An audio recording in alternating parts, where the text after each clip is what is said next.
Isang pinagpalang araw sa ating lahat. Ngayong araw na ito, may pupuntahan kami sa Davao Occidental,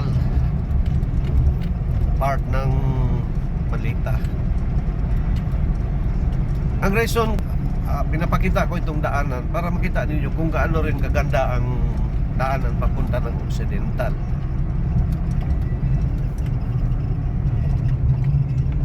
Kung alam lang ninyo itong daanan ito, mahirap talaga ang daan dito. Rough road ito, butas-butas, may semento man.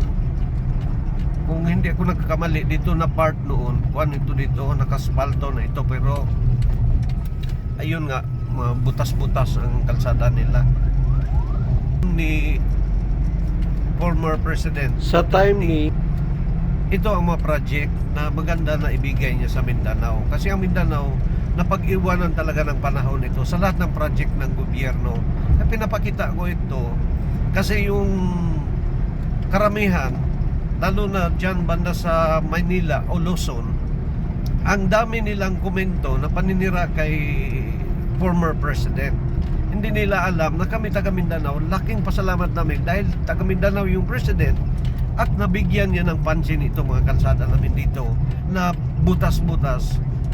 Sa taas-taas, sa haba-haba ng panahong dami ng presidenteng dumaan, hindi lang man nila napansin ang Mindanao. So ngayon, lahat naman ng mababahong feedback tungkol sa kanya, pinapalabas na ang pangit niya na presidente. Para sa amin dito sa Mindanao, si Duterte ang the best president na dumaan sa ating Pilipinas. Walang tatalo sa kanya, kahit si President Marcos pa. Alam ko dahil ako noong panahon ni President Marcos, na tao na ako at alam ko kung anong history ni Marcos, kung paano nangyari dito sa mga kabundukan, ano ang ginawa ng mga tao, anong dahilan na dumami ang rebelde dahil sa panahon ni Marcos. Dapat hindi tayo nagsisiraan dahil tayo mga Pilipino lang. Pero anong ginagawa nila? Kahit walang ginagawa ang mga Duterte, sinisiraan pa rin nila.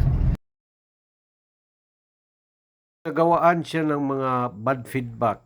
Ang karamihan dyan, yung mga drug involved, ang ayaw talaga kay former Tapos President Duterte. Pero alam natin, hindi naman natin ma-deny na andyan yung anak na Vice President natin ngayon. So siyempre, bilang isang ama, masasaktan din siya kung ano ang mga sinasabi ng mga tao na mali para sa anak niya na hindi naman niya nagawa. Ito yung detachment na isa na makulit. Wala nang ginagawa itong mga pulis kung hindi ang manghuli. Lahat na lang. Wala na ito sila mga trabaho Yan, wala mga trabaho yan. Trabaho na lang nila ngayon. Binabantayan nila yung mga motorista.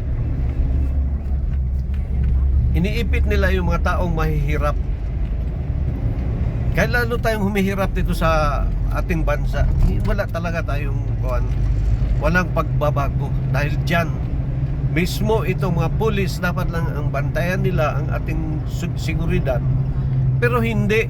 Ang binabantayan nila lisensya dahil pera yun. Wala kang lisensya, wala kang rehistro, may yung mo, iwanan yung sa, kung may pera ka naman, tanggapin nila, bigyan mo, yun na.